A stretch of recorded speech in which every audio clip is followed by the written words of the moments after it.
المتتبعين ديالي العزاز كي دايرين لاباس عليكم؟ كنتمنى تكونوا بخير وعلى خير، وكنتمنى يلقاكم الفيديو ديالي في احسن الاحوال ان شاء الله. مرحبا بكم معايا نهار جديد، فيديو جديد.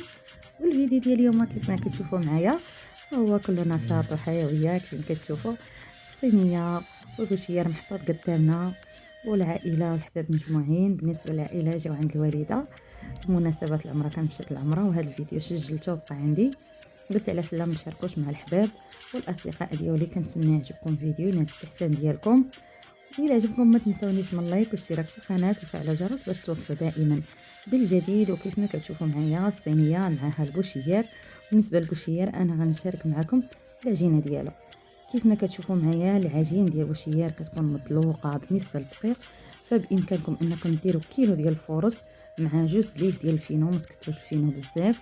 وكنديروا معلقه ديال الخميره الفوريه او العاديه معها معلقه ديال السنيده والملحه عاديه، وكنعجنوا العجينه فين كيكون السر. كيف ما كتشوفوا الطريقه ديال العجينه ضروري كتكون مطلوقه، وكنعجنوها بهذه الطريقه هذه بحال الا كنعجنوا الشفنج. كيف ما كتشوفوا معايا كنعطيوها الماء وكنعجنوها مزيان، ما تخافوش منها.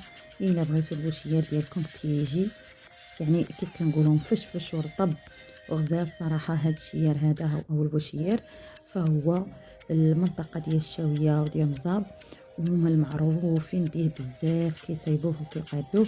وبالنسبه لهاد الطريقه هذه الصراحه راه ماشي انا اللي كنعجن، ان واحد السيده جات عندنا نيت من مزاب وقلت لها راه كيعجبني البوشيار، انا ما تيصدقش معايا مزيان، وقالت لي غادي نقادو لك. المهم ولقيتها بدات العجين. علاش ما وريتكمش كيفاش دارت الخميره؟ بالنسبه للخميره راه عاديه، كدير واحد الحفيره وسط الدقيق وكديروا الخميره ومعها معلقه ديال السكر، وكتخلطوا العجين ديالكم مزيان، عاد كتضيفوا الملحه وكتكملوا بهذه الطريقه هذه. الاهم حاجه في هذا الشيء هي الطريقه ديال العجينه، كيفاش كيعجنوها وكتجي مطلوقه بزاف. كتخدمها بهذه الطريقه هذه، كتبقى تخدمها مزيان صافي. وكنغطيوها واحد البلاستيك غذائي حتى كتخمر. كيف ما كتشوفوا الشكل ديالها فاش خمرات صافي. هنا كناخذوا الدقيق، كتغطس يدها في الزيت حتى كتقطع ديك الكويره، وكتفرش الدقيق باش كتكورهم هكا، وكتبقى كتحطهم يعني واحد الخمسة ستة. وهنايا راه المقله شاعل عليها البوطه وبدات كتسخن مباشره، يعني تكورهم او تلولبهم. كتحطهم انا غير كتطلق الاولى وكتمشي مباشره تحطها في المقله، يعني ماشي تنكوروهم نخليهم عاوتاني يخمروا. خميره وحده في القصريه مباشره او في اناء كبير ولا بانيو صافي. وكنبداو كنقطعوا الكويرات ديالنا بهذا الشكل هذا اللي كتشوفوا.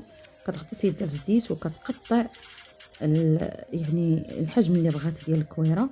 وهنايا كتخدمها بالدقيق بهذه الطريقه هذه، كتبقى تخدم بالدقيق حتى كتخدم الكويرات اللي عندها كاملين او الحجم اللي بغاتو كامل. وكيف ما قلت لكم المقله راه كتسخن وواجده. دابا غادي تبدا الكويره الاولى اللي قطعات اول مره هي اللي كتبدا بها، كتقرصها بهذا الشكل هذا بهذه الطريقه هذه صافي. والمقله كتكون سخنات ولا بد كترشها بشويه ديال الزبيته، شويه ديال الزيت بالطريقه هذه اللي شفتوا صافي. وكتحطها كتورك عليها من الجناب وكتخليها حتى كيبداو يبانوا دوك الفقاعات على شكل نبيلات هكا في هذيك الشياره. عاد كترشها عاود بالزيت وكتقلبها مباشره. كيف ما شفتوا هذوك الفقاعات قداش ولاو صافي كتقلبها.